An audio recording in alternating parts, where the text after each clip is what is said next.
জয় গুরু। আজ আমরা পড়ব টোপাল বা নাম রহস্য। জয় গুরু। কৃষ্ণ বা কালী নাম ধরিয়া না ডাকিলে যে ভগবান কৃপা করিবেন না এমন হইতে পারে না।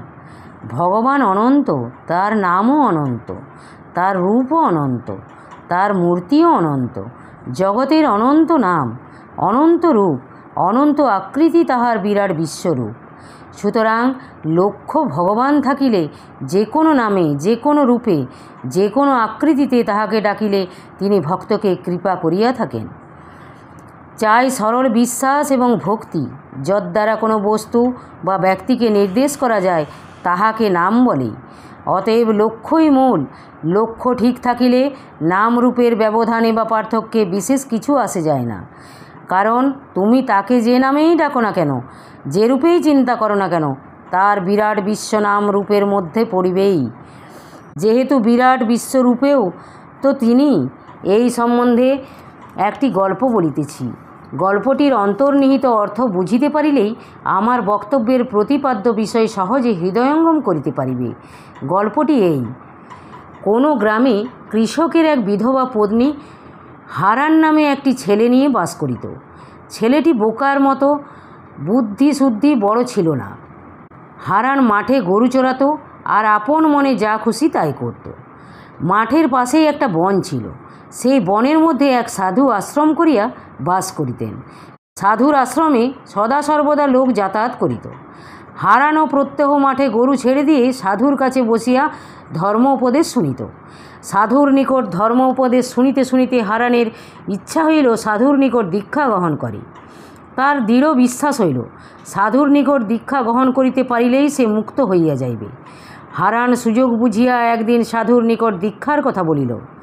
সুচতুর সাধু বুঝিলেন দীক্ষার কথা স্বীকার করিলে হারানের নিকট হইতে কিছু টাকা আদায় করা যাইতে পারে। সাধু হারানকে মন্ত্র দিতে স্বীকার করিলেন। হারানও মন্ত্র নিবার প্রলোভনে পড়িয়া সাধুকে কয়েক দফায় মার নিকট হইতে টাকা আনিয়া দিল। কিন্তু সাধু হারানকে মন্ত্র না দিয়া কেবল আশ্বাস দিয়াই রাখেন। হারান মন্ত্র না পাইয়া দুঃখে ক্ষোভে সাধুর আশ্রমে আর যাতায়াত করে না।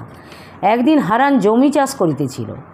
ঘটনাক্রমে সাধু হারানের নিকট দিয়াই অন্যত্র যাইতেছিলেন।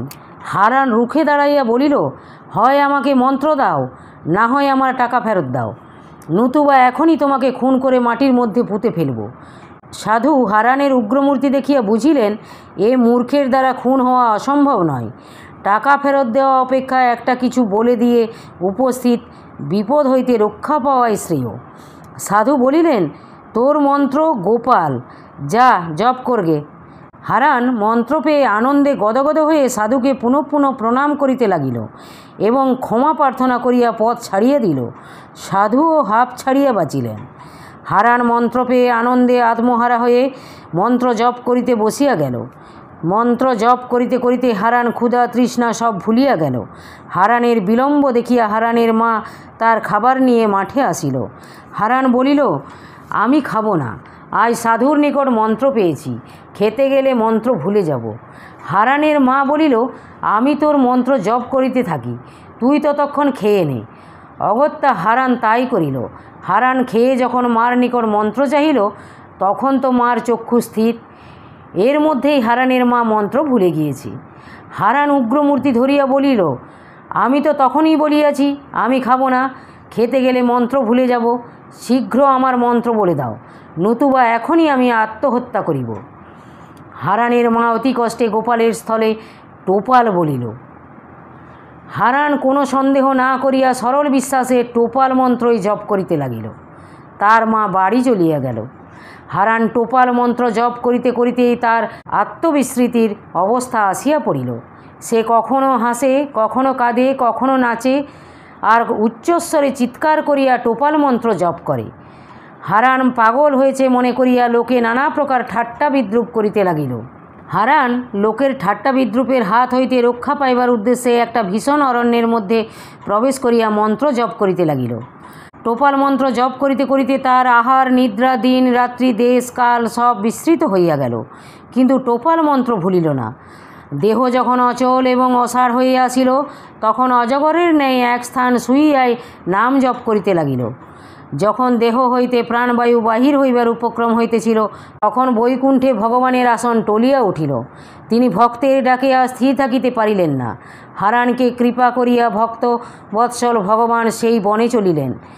সঙ্গে লক্ষ্মীদেবীও চলিলেন। ভগবান যুগল রূপে হারানকে দর্শন দিয়ে কৃতার্থ করিলেন।